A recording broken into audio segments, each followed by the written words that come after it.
ต่อกับเหตุการณ์ที่โจรก่อเหตุดึงใส่คอค่ำแต่โชคร้ายเฮ็ดโทรศัพท์ตัวเองตกซึ่งว่าผู้เกี่ยวก็เลยเอาตัวไปรีซอนอยู่ที่ประเทศเพื่อนบ้าน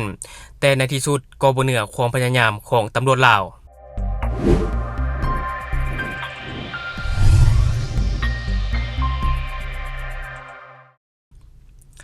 สบายดีท่านผู้ชมยินดีต้อนรับเข้าสู่รายการ Talk the New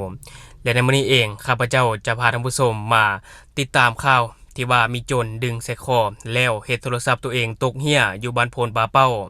ซึ่งว่าข่าวนี้สังคมลาวก็ให้ความสนใจซึ่งว่าผู้ก่อเหตุชื่อท้าวคำมูลอายุ27ปีอยู่บ้านสร้างคู่เมืองไสธานีนครเวียงจันทน์ถูกเจ้าหน้าที่ปกสเมืองศรีสัตนานครเวียงจันทน์จับตัวมาดำเนินคดีชิงทรัพย์ที่ว่าก่อเหตุดึงใส่คอนั่นซึ่งก่อนที่เราจะไปโอ้ลมกันในหัวข้ออื่นๆเราย้อนกลับไปเบิ่งภาพเหตุการณ์นี้นำกันก่อน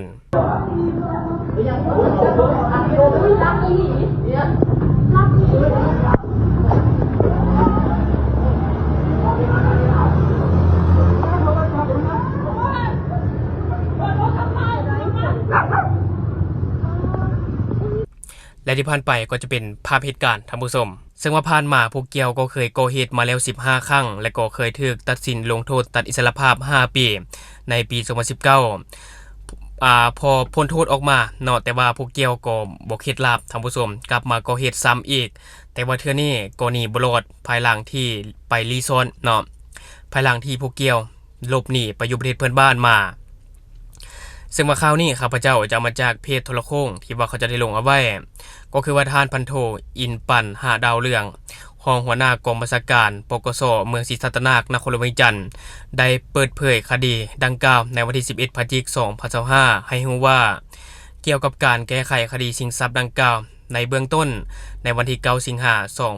2025เจ้าหน้าที่ตำรวจวิสาสะเพาะปกสเมืองศรีสัตนานได้รับแจ้งความจากผู้เสียหายอยู่บ้านทงพานทองเมืองศรีสัตนานว่าในวันที่9สิงหาคม2025เวลา 6 โมงผู้เกี่ยวได้มาซื้อเครื่องอยู่แคมทางเขตบ้านโพนปาเปาเมืองศรีสัตนาน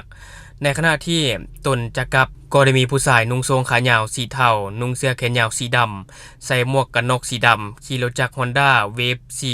เขียวดำบ่ติดป้ายทะเบียนมาดึงเอาใส่คอของตนแล้วก็ได้ตัวหลบหนีไปจึงได้ห้องให้คนที่อยู่บริเวณนั้นช่วยแต่บ่สามารถจับคนร้ายได้ซึ่งคนร้ายก็ได้ขี่รถหลบหนีไปเส้นทางพ้นทันภายหลังได้รับแจ้งความก็ได้หีบฮอนลงกวดกาสถานที่เกิดเหตุเก็บกำข้อมูลหลักฐานเอาคำให้การพยานผู้เห็นเหตุการณ์พร้อมทั้งประสานสมทบกับบรรดากำลังตำรวจทุกภาคส่วน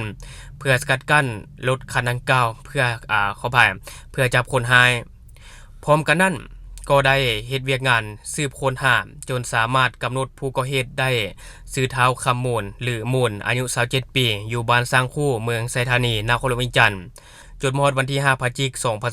2025เจ้าหน้าที่ตำรวจปกสเมืองศรีสัตนานได้ประสานสมทบกับปกสเมืองไสธานีและกับปกสเมืองปากเงิมและองค์การปกครองบ้านบัวทองเมืองปากเงิมจึงสามารถจับตัวท้าวคำมูลพร้อมด้วยพรรคพวกผู้ร่วมขบวนการอีก1คนซึ่งว่าผ่านการสืบสวนท้าวคำมูลก็ได้รับสารภาพว่าได้ก่อเหตุชิงทรัพย์อยู่เขตบ้านโพนปาเปาแท้ภายหลังก่อเหตุก็ได้เอาตัวหลบหนีข้ามไปอยู่ประเทศเพื่อนบ้านในระยะหนึ่งก็ได้กลับเข้ามาบ้านคือเก่าซึ่งว่าในระยะที่ผ่านมาก็ได้เคลื่อนไหวชิงทรัพย์ดึงใส่คอมาแล้วจำนวน15ครั้งรวมคำก็ได้หลายบาทภายหลังดึงมาแล้วแม่นเอาให้เท้าสิทธิพงษ์หรือไลออนอายุ28ปีอยู่บ้านเมืองน้อยเมืองไสเศรษฐาเป็นผู้เอาคำไปขายเพื่อปกปิดการกระทำผิดซึ่งในปัจจุบันคดีดังกล่าวเจ้าหน้าที่พ่วมหีบฮอนสืบสวนสอบสวนขยายผลเพื่อเก็บกู้ของกลางมามอบคืนให้เจ้าของทรัพย์และจะได้สรุปสำนวนคดีส่งให้อัยการสั่งฟ้องขึ้นศาลตัดสินตามกฎหมายซึ่งท่านพันโทอินปันหาดาวเรืองให้ฮู้ตื่มอีกว่าข้าพเจ้าต่างหน้าคณะกองบัญชาการปกสเมืองศรีสัตนานครเวียงจันทน์ขอแสดงความขอบใจนำทุกภาคส่วนที่เกี่ยวข้องพ่อแม่ประชาชนทุกภาคส่วนในสังคมที่ได้ให้ความร่วมมือต่อกับเจ้าหน้าที่ในการให้เบาะแสให้ข้อมูลซึ่งเฮ็ดให้เจ้าหน้าที่สามารถจับคนร้ายมาดำเนินคดีตามกฎหมาย พร้อมกันนั้นก็ยังฝากเตือนมายังพ่อแม่ประชาชนให้มีสติและระมัดระวังตัวต่อเล่ห์เหลี่ยมกลอุบายของกลุ่มคนหรือว่าบุคคลบ่ดีถ้าหากฮู้เบาะแสข้อมูลก็ขอให้รายงานต่อเจ้าหน้าที่เพื่อประกอบส่วนเข้าในการปกปักรักษาบ้านเมืองก็คือประเทศให้มีความสงบต่อกับผู้ที่เสพข่าวทางสื่อออนไลน์เนาะก็ขอให้เสพข่าว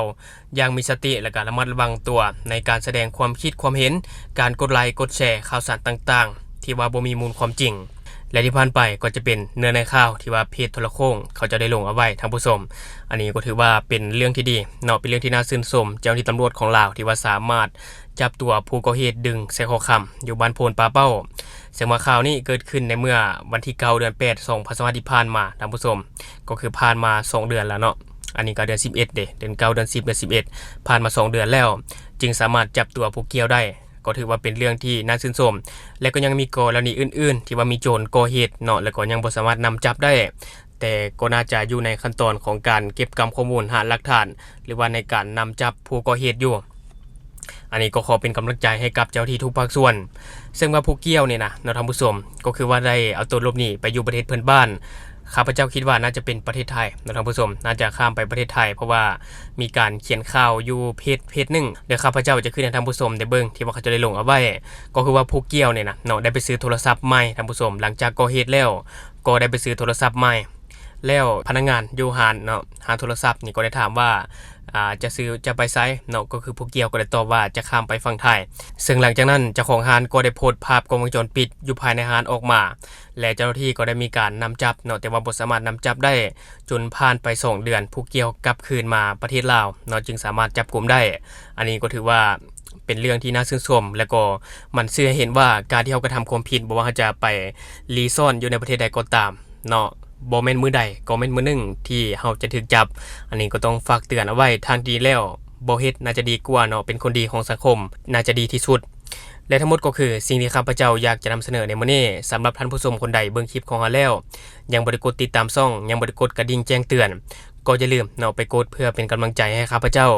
ได้ผลิตคลิปดีๆแบบนี้ออกมาเรื่อยๆหรือสำหรับท่านผู้ชมคนใดอยากตามนิติเตียนก็สามารถฝากไว้ได้ไปแต่คอมเมนต์ของเฮาแล้วเราจะเข้าไปอ่านแล้วก็ตอบแลกเปลี่ยนประสบการณ์นำกันอย่าลืมสนับสนุนกันด้วยการกดติดตามช่องขอขอบใจ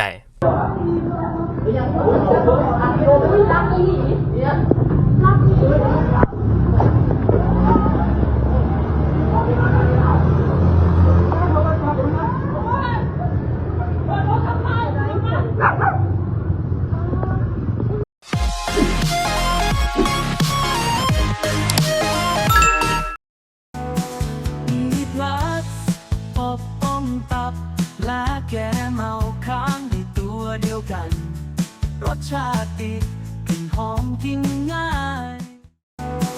มีพลัสอบอมตับและแกเมาค้างในตัวเดียวกันรสชาติติดกลิ่นหอมกิน